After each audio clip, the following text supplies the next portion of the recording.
Welcome to Natural Habitat Adventures Daily Dose of Nature.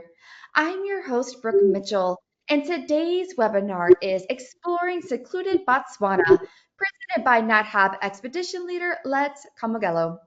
Thank you so much for being here today, Let's. Over to you.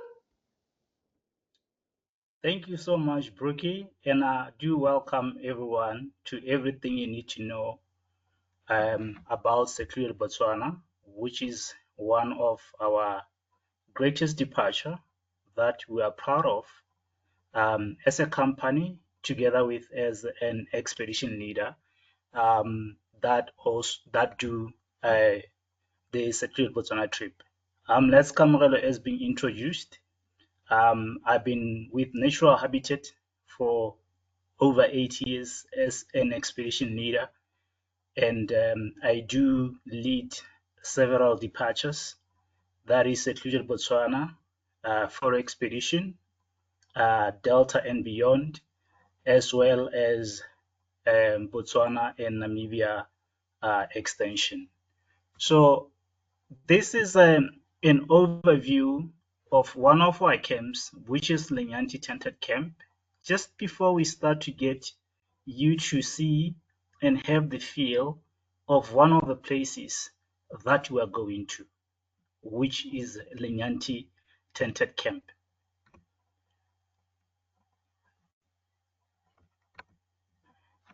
This is the map of the area, which includes Victoria Falls, Chobe National Park, Santawani, Linyanti, as well as Okavango Delta. We're gonna start our trip in Victoria Falls. And upon arrival in Victoria Falls, you're gonna be met by the NATAB expedition leader, who is going to be expedition leader for the entire trip. And at Victoria Falls, folks, we are there for 2 nights. You could be there for 3 nights if you come a day before the start of the trip. And upon arrival, you'll be met by the company or the hotel that you stays with.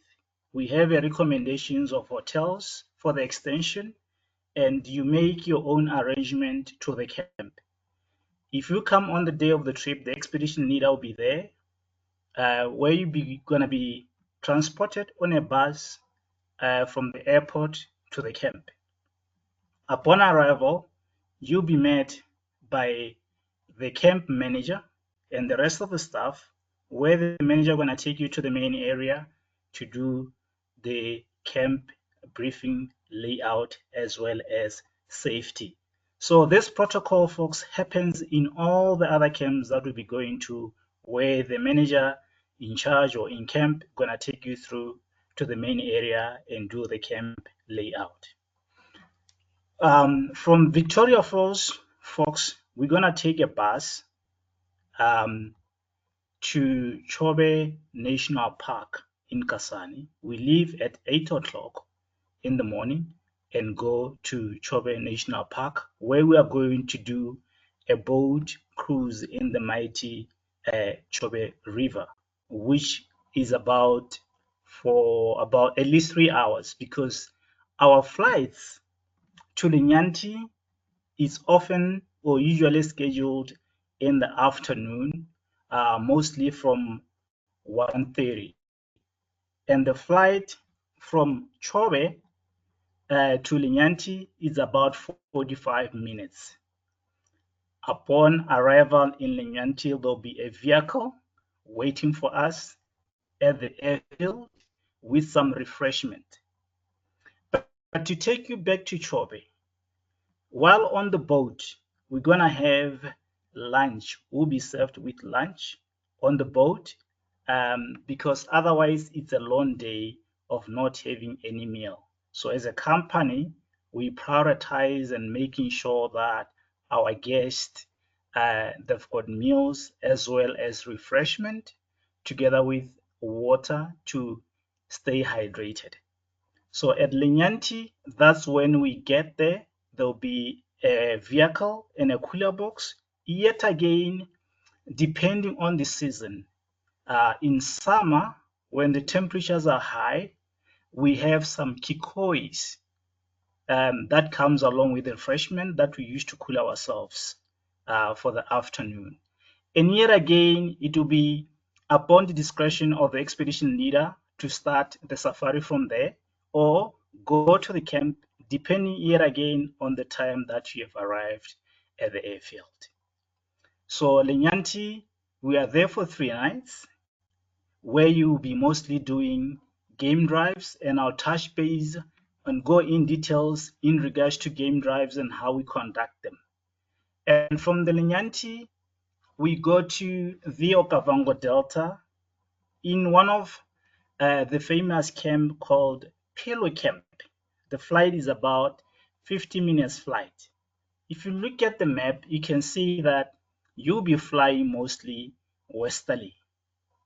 You drive west from Victoria Falls to Chobe, and then you fly west from Chobe to Lenyanti, and you continue flying west from Lenyanti to Okavango Delta, which is Pelo Camp, where the focus there gonna be water activities. Though we do game drives, but mostly the focus will be water activities. That is the boat as well as the dugout canoe. That is mostly dependent on the level of the water because we rely on the floods from Angola together with local rainfall. And from the Okavango Delta, we fly easterly to Santawani. Santawani is situated on the edge of the far eastern edge of the Okavango Delta and just on the outskirts of the Moremi Game Reserve. It's another prime area for wildlife. And after 3 nights, we fly south to Maun, which is about 15-20 minutes flight, together with the expedition leader, where he'll be with you in Maun Airport to help you to check in for your international, flight. This is how the Okavango Delta Fox looks like from the air. This is the main channel of the Okavango Delta that we're gonna see when we fly over from Lenyanti to get to Pelo Camp. This is the Delta from the air, which this picture was an aerial picture taken on the photo expedition trip. I'll touch base on that in some of the slides that we're gonna talk about. Something to expect to see, the biodiversity of wildlife in the Okavango Delta. I'm gonna talk about the gear to bring in terms of clothing. The Secluded Botswana Fox starts in April, which is the beginning of the winter season.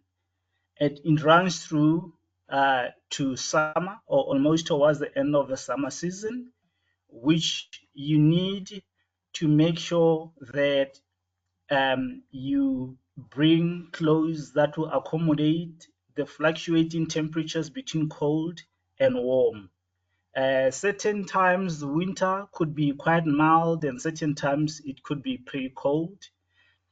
Bringing shorts, long pants, long sleeve shirts, t-shirts, short sleeve t-shirts, jackets, down feather jackets, fleeces, as well as windbreakers, together with the buff and caps and hats, as well as gloves, will be mostly ideal as some of the gears to pack when you come for safari. You layer up in the morning when you leave the camp, and later on you start to peel off layers and making sure that you've got your backpack, that you put everything inside your backpack after you warm up to make sure that you don't end up losing your gear. On the Mokoro also, it's quite ideal because we do it in the morning. As you see how much people were geared up here, putting on down feather jackets as well as beanies to make sure that they keep warm, because there are certain times when it's quite windy in the morning, cold windy, not just cold, cold windy in the mornings. We're going to use the Cessna Caravan to fly between our camps. This is the size aircraft that we are going to use from from Chobe, Linyanti, Pelo Camp in the Delta, Santawane, and to Maun. We share the aircraft often with other guests. Upon arrival at the aircraft, the pilot will give us a safety briefing and how to board the aircraft and disembark the aircraft, because the pilots often do hot turnaround, meaning that upon arrival at the airfield doesn't shut down the engine.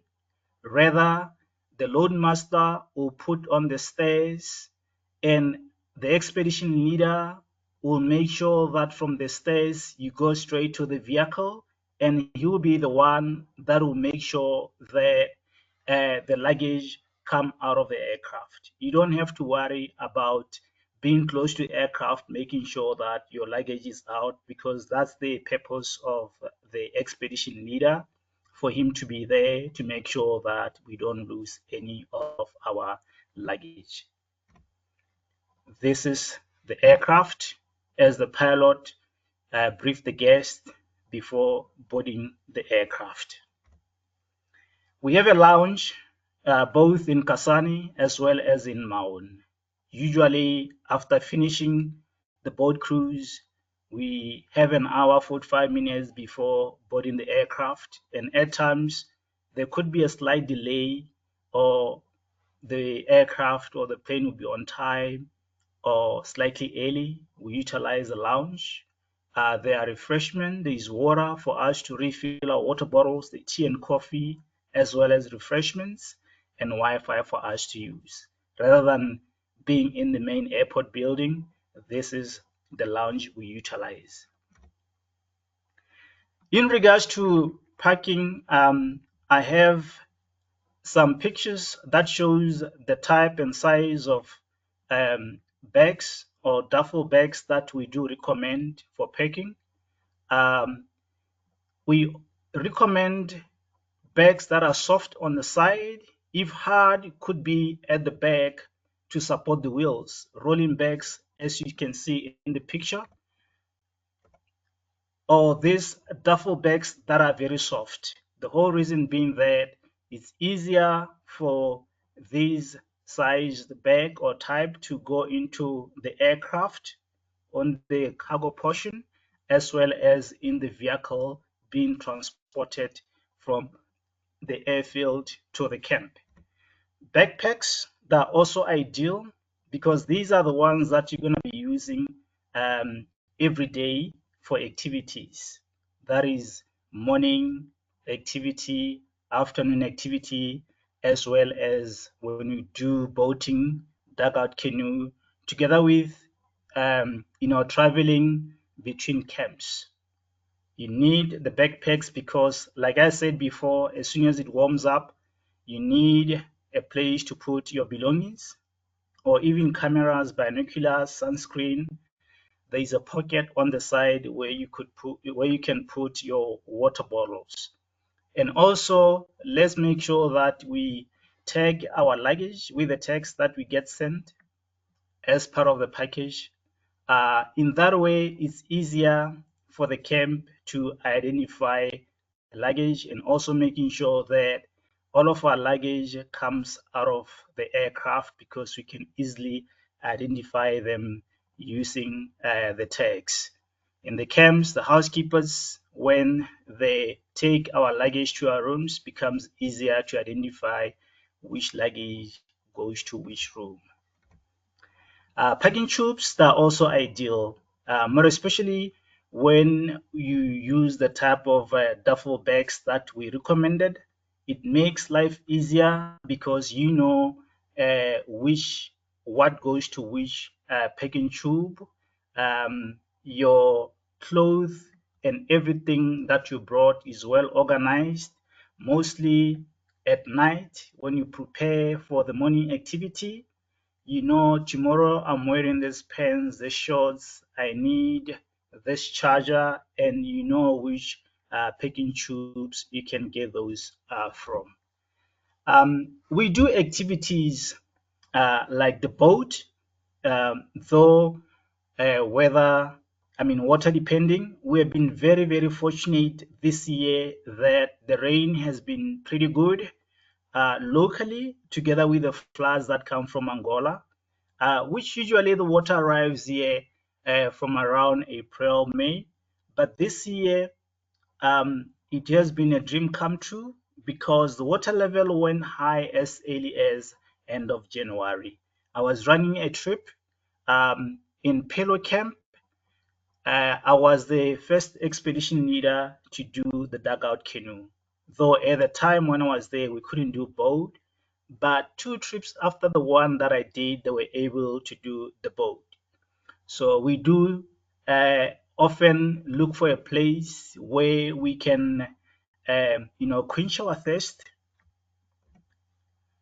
We do dugout canoes. Dugout canoes, folks, we locally we call them mokoro, and traditionally the dugout canoe were made out of wood, mostly trees like sausage trees, African ebony, and because a lot of trees were cut down by the locals trying to make the dugout canoe of the size and shape they want, if it didn't come up well, they will throw away those. But the government stopped because they realized that a lot of trees were cut down. Rather, introduce the fiberglass dugout canoe, which is more durable as well as reliable. We have polars. Polars are the guides because they are qualified to be polars. They've been examined um, by Department of Wildlife and National Park in terms of getting to understand their polling skills and general knowledge about wildlife and fauna. The expedition leader on the dugout canoe goes up in front to make sure that we are safe. And we don't do the dugout canoe in deep water. Usually is water up to knee level for safety in terms of approaching and being able to see potential dangerous animals in the water. That will be mostly be hippos. And when we approach wildlife, we go lower so that we blend within the nature, between nature, and the expedition leader also kind of pulls back or being on the side to make sure that you are not an obstacle to the guests. We take our gear, that is cameras as well as phones, to take photographs. You don't have to worry about your gear getting wet because the the polar is there to make sure that the dugout canoe is well balanced. We always encourage our guests to bring our water bottles to make sure that they stay hydrated. Binoculars, because it's not every subject or animals that you encounter that you'll be close to. Some will be far, like birds. If you're a birder, a pair of binoculars on the dugout canoe is something to always bring. But as expedition leaders, before every excursion, new excursion like dugout canoe, the boat, or even every activity, we remind guests of what to bring to make sure that they don't miss anything out of the activity. This is the dugout canoe from the aerial, and currently this is how the delta looks like. This is what you are going to see from the air. One thing that I like about this trip is that you appreciate the delta from all different angles using different modes of transport from the aircraft, the plane, the vehicle, the boat, as well as the dugout canoe. Otherwise, if you're doing the photo expedition, you'll appreciate the delta yet again from the helicopter scenic flight. The Okavango Delta fox is considered one of the most incredible wildlife and wilderness sanctuary in Africa. It is the largest inland delta in the world, an area of about 15,000 square kilometers, filled with water channels, lagoon swamps, and islands. The Okavango Delta lies shallow fault lines at the end of the Great African Rift Valley that cuts through the length of Africa. What makes this area most remarkable is that it is a wetland paradise located deep within an arid Kalahari Desert. This is why we keep on saying if the delta wasn't here, the delta itself would be a desert because of the Kalahari sand. A miracle created by the water that flows from the catchment area 1,000 kilometers away into the delta, because the catchment is in Angola and it takes a couple of months for the water to arrive. From Angolan highlands all the way to Maung is about 1,900 kilometers that the water has to travel to get to the last destination. Apart from outstanding beauty of wetlands habitat, this unique area support a diversity of wildlife, or to say flora and fauna, that is incredible. Mammals, birds, plants, life due to the variety of habitats that are found within the Okavango Delta. If you are a birder, this place will be the most place for you to enjoy your birds. Big wildlife from elephants, buffaloes, lions, African wild dogs that do come in and out of the area. At night, you're going to be fascinated by the sounds from the frogs, among being the painted reed frog or Angolan reed frog, otherwise the long reed frog. That's going to be part of the sounds that you're going to hear at night. This is Pillow Camp, the main area at Pillow, which is one of the beautiful camp. I refer to it as a hidden paradise because of its beauty. It's called Pillow because the island is shaped on a heart shape. So Pillow is a local name for heart, and heart is a symbol of love. This is why we love our Pillow Camp and consider it as a paradise. During the flood season, folks, Pillow Camp is literally on an island. And once the water level goes lower, in fact now, once the floods are really high and good, we only drive for 10 minutes or 15 minutes from the airfield to the boat station, get on the boat and boat for at least 45 minutes plus minus. Because I often say we don't do transfers. The reason being that there's a lot to see on the way. And when you are in this trip, folks, the moment you land at the airfield, the expedition leader will advise you to take out your binoculars and cameras, because the adventure starts from the airfield and ends in Maun, meaning that anywhere in between, make sure that you've got your cameras and binoculars with you, because you might see anything unexpected around the corner. So we boat all the way from boat station and get on the camp by boat. Once the water level reside, there are bridges that we utilize to get to the camp. Otherwise, once the flood is high, we can't utilize those bridges. This is Lenyanti tented camp, built on the edge of the Lenyanti River or the Lenyanti swamps. It's an area that is known for its elephant population during the dry months or during the beginning of the season, which is from April all the way till November before the rain comes. This is going to be the first camp in Botswana, as will be coming from Livingston Tokalia camp.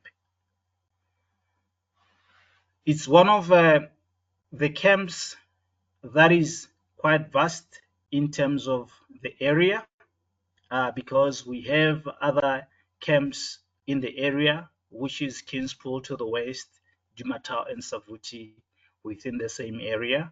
We share the area is ideal. We come from the eastern side, they come from the western side. We work cooperatively each other for the betterment of our guests. This is Tokalea camp where we're gonna start. The rooms, all of the rooms are facing the mighty Zambezi River. Currently is the peak of the flood. Sitting by the balcony, being by the main area, you're gonna be fascinated by the sounds of the river, even from as far as the car park upon arrival.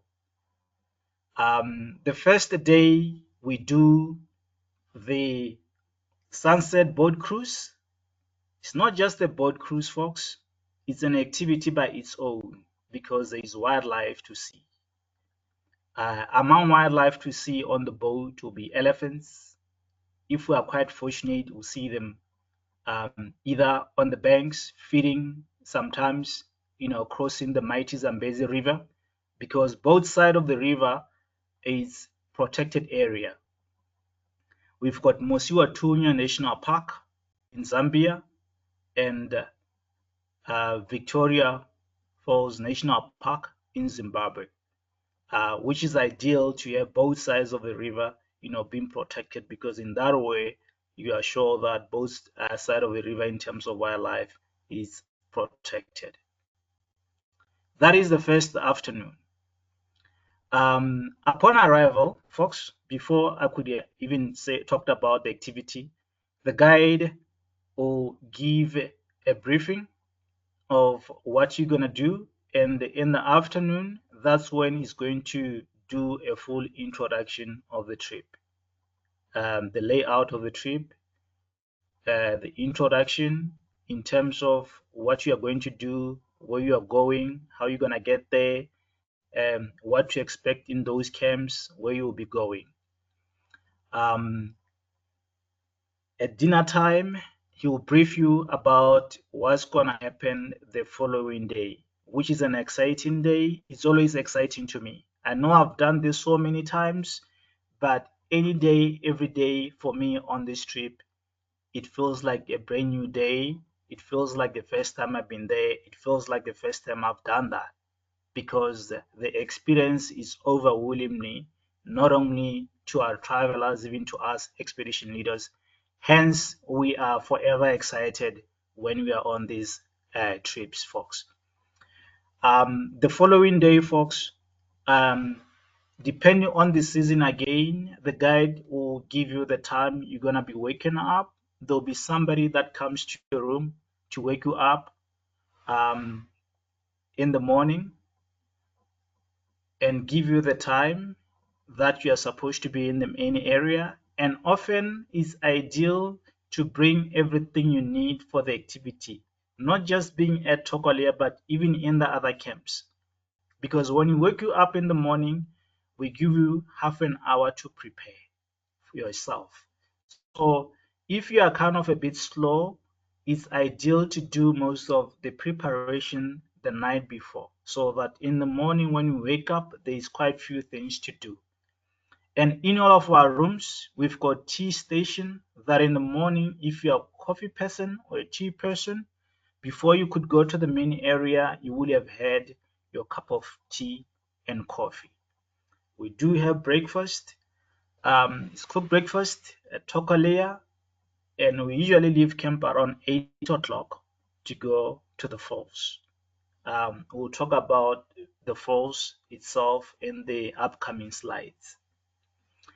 In the afternoon, after finishing the falls, we come back to the camp and have brunch. Usually, because of the activities we do, you hardly gonna have a siesta time there. If you do, it could be for half an hour, not just siesta time, but a break, because from there we go to either the village first or we do the rhino walk. Sometimes from Victoria Falls, if time allows, we go to the village, so that at least in the afternoon we mainly focus on the game drive, afternoon game drive, and the rhino walk, so that we give it time, we prioritize, we don't rush, when we come across animals as we'll be heading towards where the rhinos are.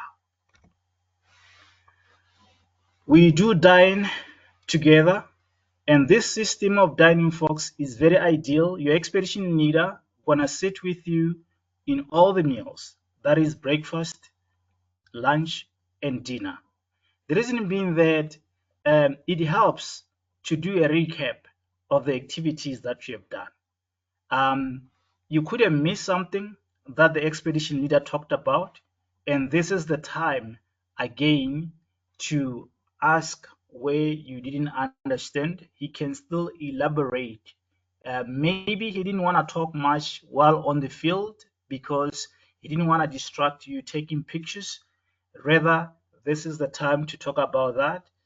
If there is any topic of interest that he wants to talk to, this is the time where he'll be talking to you about such. This is us at breakfast in Linyanti in the morning. As you can see, this picture was taken in the winter months, as layered as I was, together with the guests. And there are some blankets at the fireplace to make sure that if you feel cold at breakfast, you can put an extra layer on top. The breakfast at Pillow Camp before we go out, and it's so beautiful. The light in the morning, sitting by the table, enjoying your breakfast. Photography is something that we focus on this secluded trip. We have a photo expedition, and most of the expedition leaders folks are professional photo expedition leaders that will help you throughout the trip. The photo expedition folks, it's a maximum of eight guests, where in which we use two vehicles and 4 guests per vehicle, the expedition leader and the second guide or expedition leader on the trip.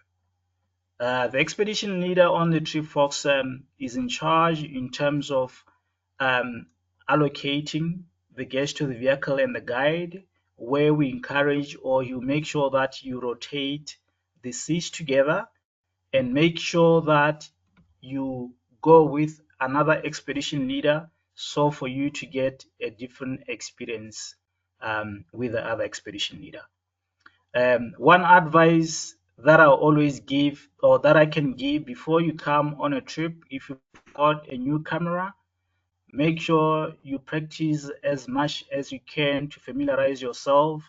Go on YouTube to learn and understand how the camera works. If ideal, make sure you bring 2 camera bodies so that the other one you put on the telescope lens and the other one you put on the wide angle lens, and bring as enough cards as you can. Otherwise, you can download your pictures during the day, but don't format the cards. Keep them the way they are in case anything happens to the photos that you have downloaded on your PC or on your Mac. Um, and while on activity, it can so happen that you brought one body and several lenses. Please kindly stop your expedition leaders uh, just to make sure that dust doesn't get in your sensor or in your camera while you are changing lenses. You'll be happy to stop. And when we position the vehicle, we position the car in such a way that every photographer will have the opportunity to take photographs because we position the car in an angle for you to be able to take photograph. Um, and we give you enough time for you to appreciate the animal, take pictures. At the same time, we'll be helping you with the composition, the camera settings, as well as interpreting the animal movement. Like I said, all the trips are being run by expedition leaders who are experienced in their work and very much knowledgeable and approachable. If there is anything that you want to understand, elaboration, feel free to always talk to expedition leader. He will be there to help you. Sometimes even when things don't work in the room, the expedition leader will be the one that will make sure that the managers and the maintenance team, they go and check if all works in your room. As a company, folks, we try to put as little footprints as we can in the environment. That is making sure that we don't interfere with nature. The interference that it could be there is just our presence. When we approach wildlife, we do consider their comfort zone. We don't want to distract them. That's the first thing that we do when we're approaching animals. We make sure that it doesn't change their behavior at all, as you can see in the picture. Guests were taking photographs. I was interpreting nature. In Victoria Falls, folks, earlier on I talked about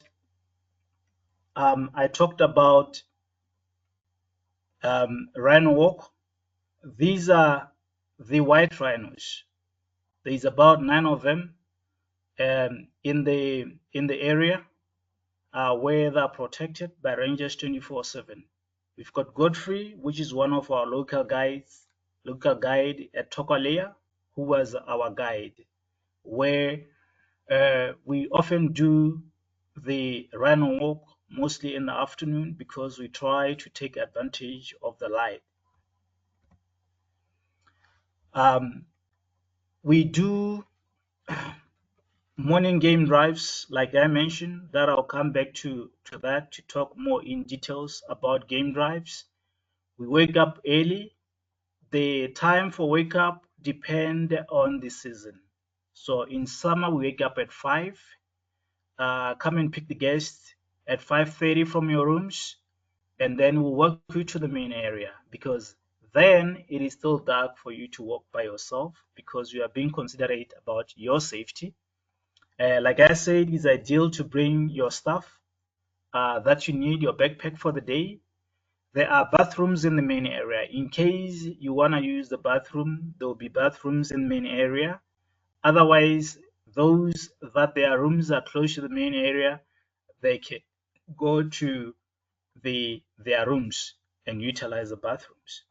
We leave camp at 6 and we will be out. The time we are back in camp, folks, is not exact. Rather, we often say around 11. That is 11 plus minus. The time we are back in camp, folks, depend on what you are seeing. It will depend on how far we have driven from the camp.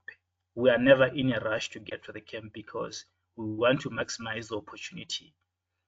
We see animals by tracking them. That is, if we come across predator tracks, I was showing the guests the lion tracks that cross the water here that we were tracking. We see animals by listening to signs of the world. That is birds, monkeys, and baboons and other animals alarming. That's the skills, some of the skills that we see in order to track and find animals. This is how much the area is diverse in terms of wildlife. But I want to go back to one of the slides quickly. This one here. So we have amenities in the rooms for us to use, folks. First, I want to talk about laundry, which laundry is complimentary in all of our camps. In Tokalea, we only have one day for us to take our laundry. That is on our full day. And in the other 3 camps, we have 2 days, two full days to take out our laundries. At Tokolea and Nyanti, they even do smalls or underwear because there is a washing machine. But at Pilo Camp as well as Gomoti, they don't do smalls because they do hand wash. Otherwise, they they have some amenities like soaps that they'll put in your room in order for you to do your laundry. So there is insect repellent for you to use. There is mosquito nets that while we are out on the afternoon activity, the housekeepers will do the room check, and upon arrival, if we go to our rooms thereafter, they'll go and do the room turn down where they'll put down the mosquito net. And the laundry service is 1 day service, weather depending, because they sun dry our laundry. There'll be a laundry list, laundry basket. The list will be on the laundry basket that you're gonna fill the items or your clothes that you have taken out for laundry, and I'll encourage you to write how you want your laundry to be treated. In your room, folks, there is also safe to use. The safe, you use it to make sure that you put your valuables inside. That is money. It could be jewelry or medication that you want to keep safe. If you've got a medication that needs to be refrigerated, please, folks, of course, you always know from the information, the information that we receive, that you'll have a medication. Otherwise, talk to your expedition leader to make sure that it's being refrigerated in the kitchen. And yet again, to make sure that we don't, we make sure that we take it out on the day we leave going to another camp. I mentioned before that there is now 2 stations in our rooms for us. Um, on the table in our room, there are charging ports, and we made sure that our charging ports do support all the equipment and gear that you bring. And we do have USB port also for charging our phones on the head side or on the bedside. There are some charging so that we could charge our phones at night, not too far from us, at least close to where we are. So in camp, folks, as you see, is canvas wall, where the windows are flaps that gets closed and open. Also, if you want your windows to be opened at night, because sometimes in the winter months, they'll close down the curtains or the flaps to make sure that your room is warm. But if you want them to be open, let the managers know so that the housekeepers can keep them open. There is also mosquito repellent like Doom, which they have to put it on. It kind of produce a bit of a smoke and a smell that will keep away the mosquitoes. If you also don't want that in the room, you can also advise so that we don't put that in the room. The electricity at Tokolea is within the grid, but in the other camps, it's 100% solar because we try to go as green as we can to put as much, little footprints as we can. There are some nighttime sounds. Like I mentioned the frogs earlier on, it could be elephants at the water hole, at the river drinking. So if you're a light sleeper, I will advise you to bring the earplug for you to use at night. We've got Wi-Fi in all of our camps. At Tokalea, as well as Piru Camp, there is Wi-Fi in the rooms. But at Lenyanti, so far, as well as Gomoti Camp, is only in the main area for you to be able to access your access emails and communicate.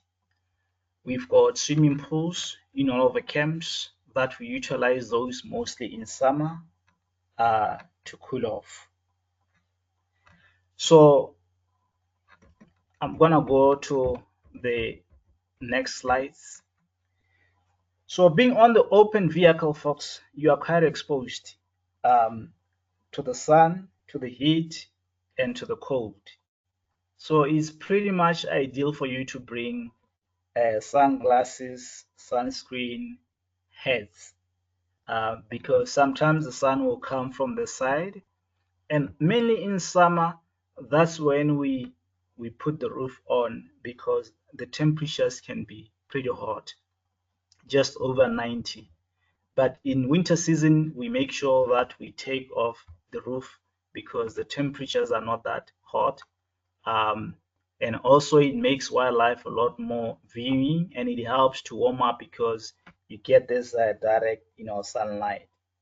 We make sure that we advise you folks to drink as much water as you can. We make sure that we bring more water bottles, more water, so that we can fill up your water bottles once they're depleted or finished. In camp, there is a water dispenser for you to fill up your water bottles before we go out, even when you are going to the room. But there is a jar, a silver jar in your room, put on the table, and some glasses for you to use. The water that you drink in camp, folks, is safe. All of the camps has been gone through reverse osmosis, with the exception of the water that is on the zinc, which we don't encourage you to use. You can only use that to brush your teeth. Otherwise, you can use the water on the flask to also, brush your teeth. Um, the water on the shower is out of the geyser because we rely on the sun to warm up the water. So the most ideal time in the season we're coming to, which is winter, to take a shower is in the afternoon, because in the mornings and evenings it's gonna be pretty cold. Um, like I said earlier on the Secluded Botswana, we have 7 guests, and we utilize also the front seat where we sit on rotational basis. Depends on the expedition leader how he wants you to rotate, either per activity or per day, so that you get equal opportunity from different, sitting levels. This is how we approach wildlife, folks. We give them space. The expedition leaders are very much experienced in terms of reading the animal behavior to make sure that the animal is comfortable, more especially elephants, for safety and everyone's comfort. And he also makes sure that everyone is comfortable being on the vehicle while watching the wildlife. This this time around, the water level is pretty high at the falls where you get sprayed. We offer you some rain gear or ponchos to wear on so as to stay dry.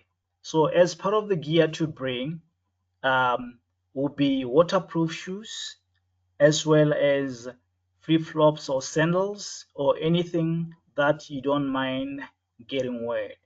But it's very ideal to bring a waterproof bag or Ziploc to make sure that you put your camera, you put your, as well as phones, in order to avoid them from getting wet. So a wide angle lens is ideal when you take pictures of the falls because it's landscape. Ideally, smartphone, iPhone will be ideal also, not only for taking pictures, as well as capturing the sound, because it's quite amazing to be at the falls, standing on the edge of the falls and listening to the waterfall. When the water level is pretty good, we do the falls in Zambia. This picture was taken from Zambia. That is from April, or earliest could be February, depending on the level of the water, up until August. And September until December, we move to Zimbabwe because on Zambian side, the water will be pretty much dry. This picture was taken on the Zimbabwean side of the falls, was taken in September, where you need um, one entry visa, which is about $30, and it is bound to change anytime without notice. But currently, it is $30 one visa entry, unless if you are coming from Zimbabwe and knowing that you're gonna go back to Zimbabwe, that's when you need a multi visa entry, which is $50 to enter Zimbabwe. So what we do, wake up in the morning, slightly early so as to make it well in time because of the immigration logistics. We have to check out of Zambia and drive over Victoria Falls Bridge to get to Zimbabwe, where we do visa application um, upon arrival, which depends again on the queue. Often we are quite lucky because most travelers they go there pretty much late. So being there earlier is an advantage by itself because you can process quicker and we'll be met by our tour guide from Zimbabwe. He will take us through and show us the map of Victoria Falls, the history of Victoria Falls, how it got formed, where the water comes from and everything, and take us on the walk. And there is different viewing points where we stop from those viewing points, not only to view but also to take pictures as well as appreciate by observation. This is Victoria Falls in the morning. This picture was taken from Zambia because if you are there up early, when the sun is at a certain angle, before it reaches at least 60 degrees, you have this beautiful rainbow provided the sun is up. This is how it looks like once the water level goes lower. This picture was taken from Zambia. In fact, I was taken from Zimbabwe overlooking Zambia. This is how Zambia looks like. But then going back to this picture, I just wanted to mention that we've got the Devil's Pool, which is right on the right of the guest in the picture here, where you often see guests walking there, viewing Victoria Falls from above, being on the Devil's Pool. So there is diversity of wildlife in this trip, folks. Like I might have mentioned in the previous slides. In all of the camp, the good thing about the camp is that we have diversity of wildlife. And one thing about it, I'll give you an example. We have lions in Lenyanti, Jacana, as well as Gomoti. So if it does happen that you don't see them in Lenyanti, or if you see few of lions there, you stand a better chance of seeing more in the other camps. So this is how we chose these camps and looking at the diversity of wildlife in terms of the volume of wildlife again. And yet again, that is bound to change because it's also determined by the dynamic price, the movement of new males coming into the area, for example, that can change the dynamic of price in the area.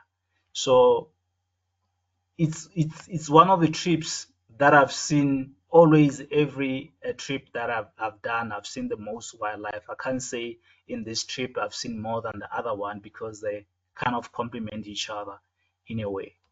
You're gonna see elephants, giraffes, buffaloes in the Secluded Botswana trip. Roan antelope as well as sable antelopes. Those antelopes, folks, they're endangered because they used to be hunted a lot in the past for trophy hunting. But the Botswana government has been protecting them for a very, very long time. And those we see them in Lenyanti. And the most time that you see them is when the water in the pens start to dry up. So flying over Lenyanti or most parts of northern Botswana, looking down from the air, you will see some water holes. So those water holes, they came as a result of elephants. Elephants firstly digging for dirt because they eat dirt by means of tracing minerals. And that's called geophagia, which means earth eating.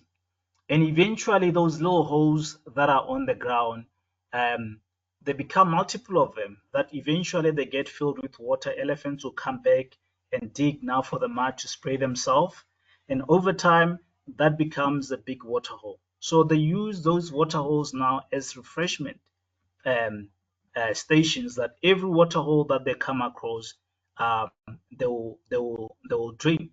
And interesting about elephants, folks, they've got a pouch, at the back of their mouth that can hold about 12 liters of water. And this water is not for drinking, is what they use to cool themselves. Because often, if they spray themselves with that water, if you look at them on the forehead or just around the head, there is kind of greenish, color that is from the vegetation that they've eaten. We also have got predators, apex predators, that you're gonna see on this departure. Lions, leopards, though they are elusive. I've never done any trip where I didn't see a leopard, at least one leopard per trip.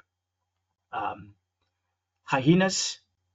Last year we managed to locate the hyena den, both in Lanyanti as well as in Gomoti camp, even in Jao, that is in Pelo camp.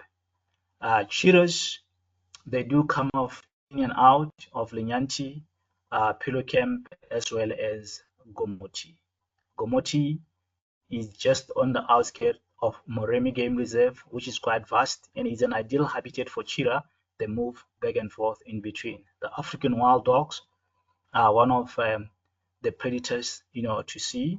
And we have a researcher situated in Santawan, that is in Gomoti area, where on our last afternoon they do come to the camp to do a presentation about the work that they do in regards to wildlife and conservation.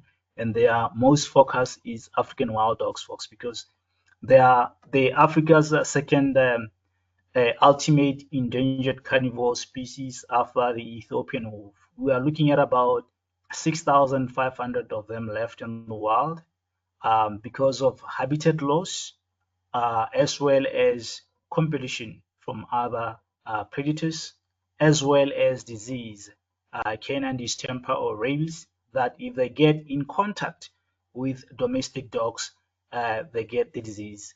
So the Botswana government has taken it upon herself that all dogs will be given a, a rabies shot for free. No matter how many dogs you have, they'll receive a shot for free from the government, from the Ministry of Agriculture to protect. Bird life is phenomenal. We're talking about wetland birds as well as woodland birds. Linyanti, you get in between wetland birds, woodland birds. You're gonna see a lot of wetland birds in Chobe National Park when you do the boat, as well as in the Okavango Delta.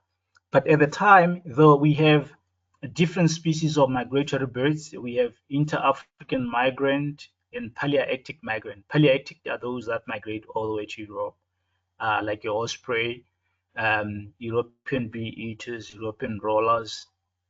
They will migrate all the way to Europe. And then you've got the inter-African migrant, like your flamingos, um, the bee-eaters, the carmine bee-eaters, which will migrate, as well as the open bill stock. But bird life is quite amazing. As soon as the water levels start to decide in the Okavango Delta, we get these fish traps. The water becomes so small that it becomes a lot easier for birds to fish. So it can come across like over 100 species of birds in one area. Now think about the population of those species. We're talking about thousands of birds that could be in one fishing spot fishing. The interaction, we do interpret nature, folks, as expedition leaders, to make you understand why, how nature work, why things are the way they are. In this picture, you can see a hyena together with vultures, which hyenas are quite fascinating. I know people, they don't see them as fascinating probably as I do. Why? Because they're so crucial in the ecosystem. You know, they clean up the environment. They can accommodate other species at the carcass. As you see, the vultures are there. Sometimes you get jackals, but with other predators like lions and African wild dogs, they cannot accommodate other animals around. Brookie, back to you. Wow, Let's, that was amazing. You just packed so much information. I hope everybody is feeling much more prepared for their upcoming secluded Botswana safari. We do have a lot of questions, which is great, everyone. Thanks for bringing all of these in.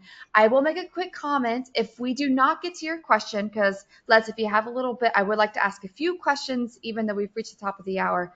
If we do not get to your question, remember to reach out to the Adventure Concierge team. They'll be more than happy to help. And around 60 days before departure, you will get your pre departure briefing. So, a lot of your questions will have answers in that. Okay, so how does dietary requirements work? Is there anything that isn't available, or what from your side, how do dietary requirements work?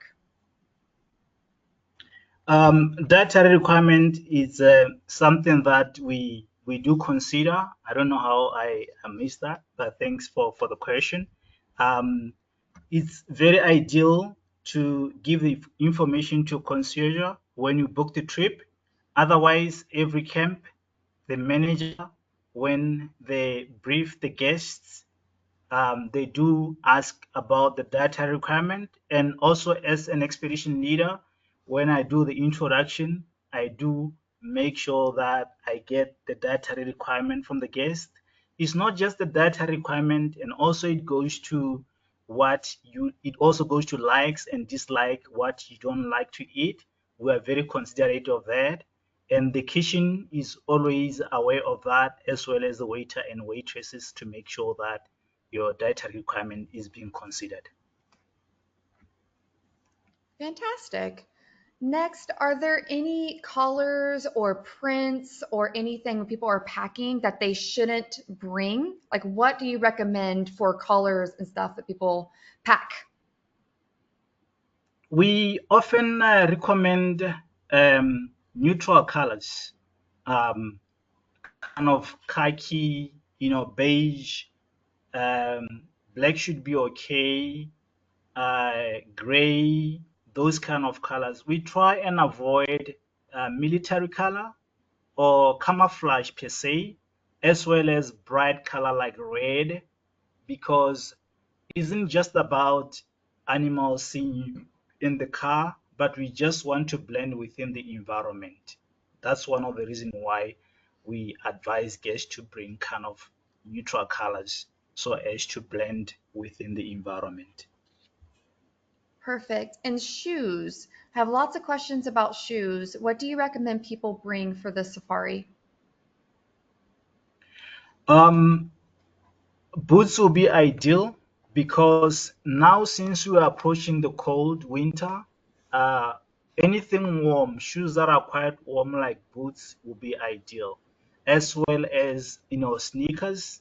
Sometimes it's ideal not to wear the same shoe throughout, for the comfort of your feet, as well as sandals, like rafters, which you can wear those when we come back from the morning activity, while we come to have brunch or around siesta time, as well as when we go out to do the dugout canoe, as well as when we do the tour of the falls, because for sure we stand a good chance of getting wet. Perfect. If we could go back to luggage for a second, could you elaborate on bags again? Is the weight limit all things combined? And you can also, could you elaborate why the bags have to be within a certain dimension? The weight limit is about it's 44 pounds per traveler, and if it's a four expedition, it's around, if it's not 60, it's 64 pounds because of the camera gear. The whole reason why the luggage bag has to be in a certain dimension is because of the compartment that we put them inside in the aircraft, which is at the bottom of the aircraft. And they have to be a certain dimension for them to easily fit inside without failure because we don't repack. This trip we can't repack. Repacking meaning when you arrive, you get a reasonable bag where you can repack because we are not going back to that destination again because we start up and finish down south. Perfect. I do have a lot of photography questions here, and I'll just kind of combine them together since we're over time here. But let's go. What lens sizes do you recommend? And also, can people bring tripods, or do you not recommend that? What do you think? Um, I would recommend lenses that are up to about 400 millimeters. 100 to 400 would be ideal, or anything slightly more than that. Prime lenses like the 70 to 200, because sometimes the light is pretty low. We wake up in the morning, we pick subject when the light is not up. So if you've got a 2.8 lens, will be ideal in order to capture in low light and also late afternoon.